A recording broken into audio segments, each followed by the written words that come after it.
बहुत सारे कैंडिडेट का कमेंट्स ऐसे आ रहे हैं कि सर ये BSPCL में जो वैकेंसी आई है ये गवर्नमेंट वैकेंसी है या प्राइवेट वैकेंसी है। और भी बहुत सारे कमेंट्स ऐसे आ रहे हैं कि सर ये बताइए कि हमारे पास में समय नहीं मिल रहा तैयारी करने के लिए, हम कैसे तैयारी करें एग्ज़ाम का। क्या बताइए, समय बताइए, एक अच्छा समय बताइए पढ़ाई करने के लिए कि किस टाइम हम पढ़ाई करें। तो मैं ये बता रहा हूँ, मैं क्योंकि मैं बहुत सारा वीडियो मैं बनाया हूँ। सारे वीडियो में मैंने बताया था, तरीका बताया था, किसी भी एग्ज़ाम की तैयारी करने का मैंने तरीका उसमें बताया था कि आपको पढ़ाई कैसे करना है, किस समय करना है। बहुत सारे वीडियो में आप जाकर मेरे पीछे वीडियो देखेंगे, उसमें मिलेगा आपको।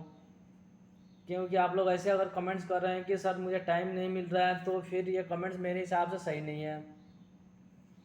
क्योंकि अगर कुछ पाना है तो कुछ खोना होगा, अगर बहुत कुछ पाना है तो फिर बहुत कुछ खोना होगा। अब ये चाहे कि मैं मेहनत नहीं करूँ, नौकरी मिल जाए, बिना बैठे घर पे बैठे नौकरी मिल जाए, तो फिर नौकरी ऐसे नहीं मिलती है। क्योंकि उसके लिए मेहनत आपको करना होगा। जब तक आप मेहनत नहीं करेंगे तब तक कुछ नहीं होगा, है ना। क्योंकि रात दिन दोनों एक करना होगा। क्योंकि बहुत सारे बच्चे एग्ज़ाम देंगे। अभी तक करीब करीब 1.25 लाख के आसपास में फॉर्म अप्लाई हो गया है। अभी 15 दिन अभी कम से कम समय है, 15 से 18 दिन का अभी समय बचा हुआ है। 19 तारीख तक अप्लाई होगा।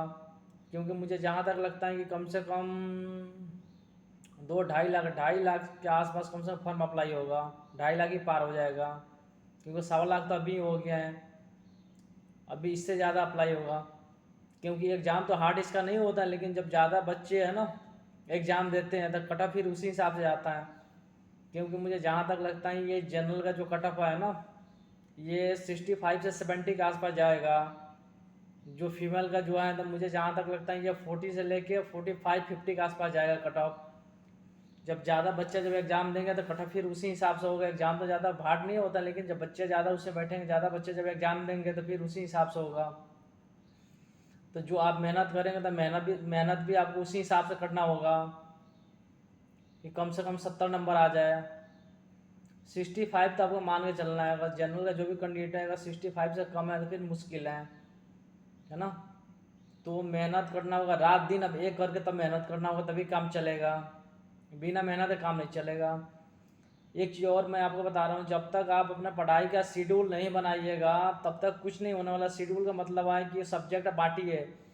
जो भी सब्जेक्ट 5-6 इसमें जो सब्जेक्ट आपका आ रहा है ना, कंप्यूटर हो गया, थ्योरी हो गया, आपका इंग्लिश हो गया, करेंट अफेयर हो गया, जो ये सब्जेक्ट जो आपका कंप्यूटर हो गया है ना, उसको सब्जेक्ट को आप बांट के उसके बाद में एक शेड्यूल बनाइए, टाइम टेबल बताइए। आधे घंटे के हिसाब से, 1 घंटे के हिसाब से बनाइए कम से कम, कि 1 घंटे में मुझे ये सब्जेक्ट पढ़ना है, 1 घंटे में ये शेड्यूल बना के शेड्यूल के अकॉर्डिंग अगर आप चलेंगे तभी कुछ होगा। क्योंकि अब समय ज़्यादा नहीं है, समय बहुत कम समय है ना। समय ज़्यादा नहीं है। अगर आप सोचते हैं कि बहुत ज़्यादा समय है तो बहुत ज़्यादा समय नहीं है। अब सोचने के लिए समय नहीं है। जो भी अब करना है वो कीजिए, है ना। पढ़ाई स्टार्ट कीजिए। क्योंकि बहुत सारे कैंडिडेट जब नोटिफिकेशन आया तो उसी टाइम से वो तैयारी कर रहे हैं ना। अभी बहुत सारे अभी कमेंट्स आ रहे हैं, सर ये बताइए मैं कैसे तैयारी करूँ, है ना। तो आप सोचते रह जाए, तैयारी के लिए बुक लीजिए और पढ़ाई कीजिए। बिल्कुल ध्यान से पढ़ाई कीजिए, लगन से पढ़ाई कीजिए, तभी कुछ होगा ना। सोचने से कुछ होने जाने वाला नहीं है कि अगर आप सोच रहे हैं। क्योंकि समय बहुत कम है, 2-2.5 महीना में से एग्ज़ाम हो जाएगा। ज़्यादा ज़्यादा 3 महीना मान के चलिए, ये 3 महीने में एग्ज़ाम हो जाएगा। फिर आप सोचेंगे तो सोचते रह जाएंगे, है ना। तो सोचने से कोई फ़ायदा नहीं। बिल्कुल लग जाइए, रात दिन एक कीजिए, है ना। रात दिन एक करके बिल्कुल लग जाइए, उसमें एग्ज़ाम की तैयारी में लग जाइए, है ना। और एग्ज़ाम क्लियर कीजिए।